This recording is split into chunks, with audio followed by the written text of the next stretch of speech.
Hello everyone, welcome back to the channel. अपने हर video में हम आपको बताते हैं कि आईटीआर फाइलिंग स्टार्ट करने से पहले आपको अपने फॉर्म 26 AS और अपने AIS एनुअल इन्फॉर्मेशन स्टेटमेंट को ज़रूर डाउनलोड कर लेना है और आपका आईटीआर फॉर्म इन 2 डॉक्यूमेंट्स के बेस पर ही फाइल होना चाहिए। पिछले 2 साल से शेयर मार्केट में डाउनफॉल चल रहा है, इस वजह से इस साल के काफ़ी सारे आईटीआर्स में हमें सेल ऑफ सिक्योरिटीज़ या फिर सेल ऑफ म्यूचुअल फंड्स या फिर purchase of securities and purchase of mutual funds देखने को मिलता है। इस तरह की एंट्रीज अगर आपके AIS में आ रही हैं तो इनको किस तरह से आपको अपने आईटीआर में रिपोर्ट करना है, इन एंट्रीज के लिए आपको आईटीआर 1 फाइल करना होगा या आईटीआर 2 फाइल करना है, यही सब आज की इस वीडियो में डिस्कस करेंगे। आईटीआर 1 कौन लोग फाइल करते हैं और आईटीआर 2 किन के लिए है, रिसेंटली हमने वीडियोस अपलोड किए हैं। दोनों वीडियोस का लिंक आपको नीचे डिस्क्रिप्शन बॉक्स में मिल जाएगा, ज़रूर चेकआउट करिएगा। अगर आपको ज़रा सा भी कन्फ्यूजन है कि आप आईटीआर 1 के लिए एलिजिबल हैं या आईटीआर 2 फाइल करेंगे। चैनल पर नए हैं या वीडियो को पहली बार देख रहे हैं तो चैनल को सब्सक्राइब करना मत भूलिएगा। इस चैनल पर हम आपके लिए इनकम टैक्स से रिलेटेड बहुत ही नॉलेजेबल वीडियोस लेकर आते हैं। अगर आपकी कोई क्वेरीज हैं तो आप कमेंट बॉक्स में लिख सकते हैं। जब बहुत सारे लोगों को एक जैसी प्रॉब्लम्स फेस हो रही हों तब हम उस पर वीडियो ज़रूर अपलोड करते हैं। अगर हमारा वीडियो आपको अच्छा लगे तो इसे लाइक एंड शेयर ज़रूर करिएगा, चैनल को सब्सक्राइब कर लीजिएगा। तो चलिए स्टार्ट करते हैं आज का वीडियो। अब जैसे कि मैंने यहाँ पर एक AIS ओपन किया हुआ है जिसमें हमें क्या क्या दिख रहा है, सैलरी है, डिविडेंड है, इंटरेस्ट है सेविंग बैंक का और sale of securities and units of mutual fund. अगर यहाँ पर ये sale of securities and units of mutual fund का हेड नहीं होता तब तो इस केस में आईटीआर 1 फाइल हो जाता, क्योंकि यहाँ पर सिर्फ सैलरी है, डिविडेंड है और सेविंग बैंक का इंटरेस्ट है। अगर आपको डिविडेंड मिल रहा है तब भी आप आईटीआर 1 को फाइल कर सकते हैं। बहुत से लोगों की क्वेरी होती है कि डिविडेंड मिल रहा है तो हम आईटीआर 2 फाइल करेंगे, ऐसा नहीं है। अगर आपको डिविडेंड मिल रहा है तो आप उसके लिए आईटीआर 1 फाइल कर सकते हैं। आईटीआर 1 में कॉलम दिया गया है डिविडेंड रिपोर्ट करने के लिए। अब अगर आपके AIS में ये सेल ऑफ सिक्योरिटीज़ वर्ड आ जाता है तो आपको यहाँ पर आईटीआर 2 फाइल करनी होगी, क्योंकि आपको अपने स्टॉक एक्सचेंज की इनकम यहाँ पर दिखानी है। चाहे आपको शेयर्स में, म्यूचुअल फंड्स में लॉस हुआ, चाहे आपको प्रॉफिट हुआ, कुछ भी हुआ, वो चीज़ आपको रिपोर्टिंग करनी होगी। और शेयर मार्केट की इनकम रिपोर्ट करने के लिए आपको आईटीआर 2 ही फाइल करना है। आईटीआर 1 में इसके लिए कोई भी कॉलम नहीं दिया गया है। आईटीआर 1 सिंपल फॉर्म है जो कि सैलरीड पर्सन्स फाइल करते हैं, लेकिन अगर सैलरी के साथ साथ आपने शेयर्स में भी इन्वेस्टमेंट कर दिया और अपने शेयर्स को सेल आउट कर दिया तो आपको आईटीआर 2 फाइल करनी है। यहाँ पर भी एक चीज़ और क्लियर कर दें कि आईटीआर 2 आपको उसी केस में फाइल करनी है जब आपको सैलरी प्लस शेयर मार्केट की इनकम दिखानी है।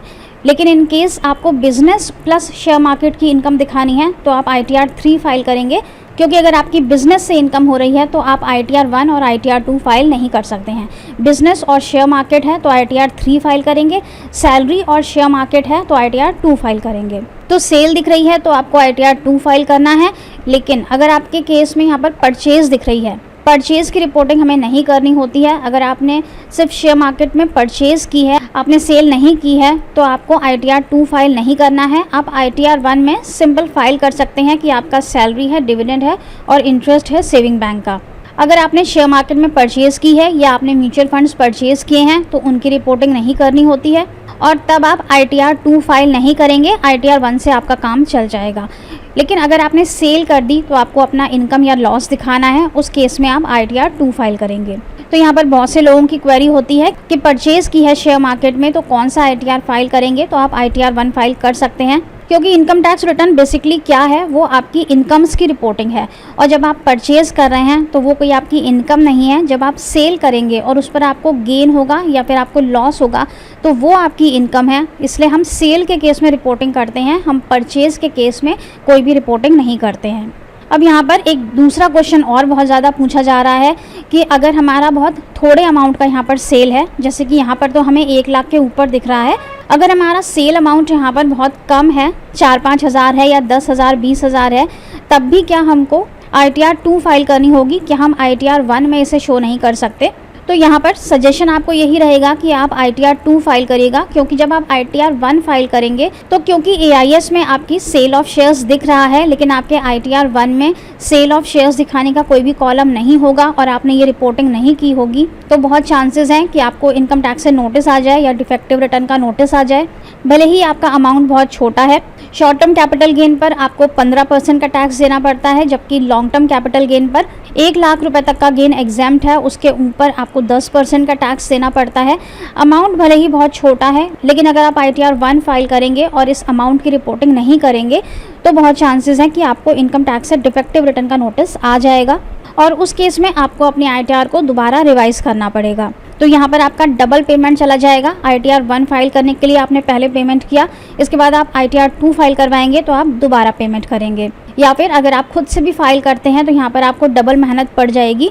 पहले ITR 1 फाइल करेंगे, उसके बाद ITR 2 दोबारा फाइल करेंगे। तो इससे अच्छा रहेगा कि आप थोड़ा सा एक्स्ट्रा टाइम निकाल लें और ITR 2 को फाइल करें, जिससे कि ना ही आपको कोई हेडेक रहेगा और ना ही आपको कोई नोटिस आएगा और ना ही आपका ज़्यादा टाइम वेस्ट होगा। तो फिर से आपको एक बार ब्रीफ कर देते हैं। अगर सेल ऑफ सिक्योरिटीज़ दिख रही है AIS में तो आपको ITR 2 फाइल करना है और इसकी रिपोर्टिंग करनी है। लेकिन अगर आपको परचेज ऑफ सिक्योरिटीज़ दिख रही है AIS में तो आप ITR 1 फाइल कर सकते हैं। परचेज के केस में हमें कहीं पर भी रिपोर्टिंग नहीं करनी होती है। ITR 2 में वैसे तो कॉलम दिया गया है कि आप रिपोर्टिंग कर दें परचेज़ के लिए, आपके पास जो भी एसेट्स हैं उनकी आप रिपोर्टिंग कर दें। लेकिन अगर आप रिपोर्ट नहीं भी करते हैं तो भी यहाँ पर कोई फ़र्क नहीं पड़ता है। अगर आप चाहते हैं रिपोर्ट करना तो आप कर सकते हैं। तो परचेज़ के केस में कंपल्सरी नहीं है, लेकिन सेल के केस में कंपल्सरी है कि आपको ITR 2 में रिपोर्टिंग करनी पड़ेगी अगर आपने शेयर मार्केट में कुछ भी सेल आउट किया है। आई होप कि वीडियो आपके लिए यूज़फुल रहा होगा और यहाँ पर आपके काफ़ी सारे डाउट्स क्लियर हो गए होंगे।